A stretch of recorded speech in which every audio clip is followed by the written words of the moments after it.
ہمارا دشمن plastic bag. عمر صبح اسکول جانے کے لیے گھر سے باہر نکلا تو پریشان ہو گیا۔ ساری گلی میں گندا پانی پھیلا ہوا تھا اور سخت تعفن کی وجہ سے سانس لینا بھی مشکل ہو رہا تھا۔ پوری گلی میں کوئی جگہ خشک نہ تھی جہاں سے وہ گزر سکتا۔ باقی گلی والے بھی اپنے دروازوں میں پریشان کھڑے تھے۔ عمر نے واپس اندر جا کر ابو کو بتایا تو انہوں نے میونسپل کمیٹی کے دفتر فون کیا اور اپنے محلے کا پتہ لکھوایا۔ تھوڑی دیر کے بعد میونسپل کمیٹی والوں کی گاڑی اور کچھ کارکن آ گئے۔ انہوں نے کام شروع کیا۔ نکاسی آب کے پائپ سے بہت سے پلاسٹک بیگ نکالے جس سے پانی کا رستہ کھل گیا اور گلی سے گندا پانی نکلنے لگ گیا۔ مگر اب اسکول جانے کا وقت گزر چکا تھا۔ عمر اپنے ابو کے پاس آ کر بیٹھ گیا۔ عمر نے اپنے ابو سے پوچھا، ابو جان، یہ پانی کیوں جمع ہو گیا تھا؟ عمر کے ابو نے جواب دیا، بیٹا، پلاسٹک کے بیگ پانی کے پائپ میں پھنس گئے اور انہوں نے پانی کا راستہ روک دیا تھا۔ اس سے پانی باہر گلی میں پھیل گیا تھا اور سب کو تکلیف اٹھانا پڑی۔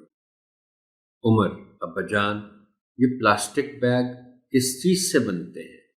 ابا جان، یہ پلاسٹک بیگ ایک سیال مادے پولیتھین سے بنتے ہیں۔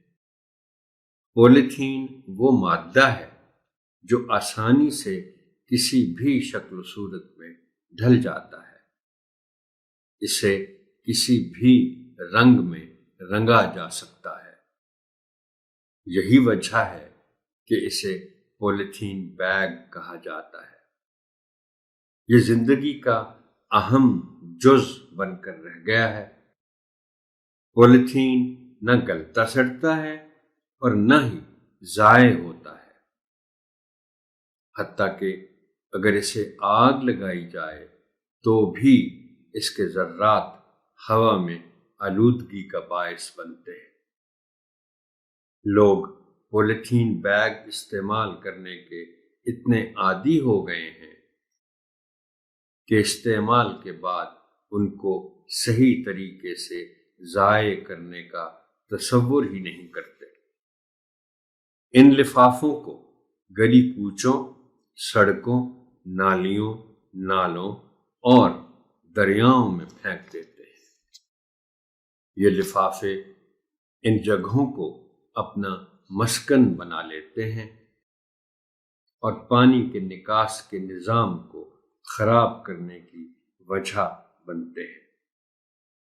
گندے پانی کے نکاس کی بندش سے سیوریج پائپ بند ہو جاتے ہیں یا پھٹ جاتے ہیں۔ اس وجہ سے بدبو اور گندگی پھیلتی ہے۔ اس سے ایک طرف بیماریاں پھیلتی ہیں تو دوسری طرف نالوں اور دریاؤں میں یہ لفافے آبی حیات کے لیے بڑا خطرہ بنتے جا رہے ہیں۔ دریاؤں اور سمندروں میں مچھلیاں ان کی وجہ سے زندگی سے ہاتھ دھو بیٹھتی ہیں۔ گلی کوچوں، باغوں اور کھلی جگہوں پر پھینکے گئے لفافے مویشیوں کی زندگی کے لیے بڑا خطرہ بنتے جا رہے ہیں۔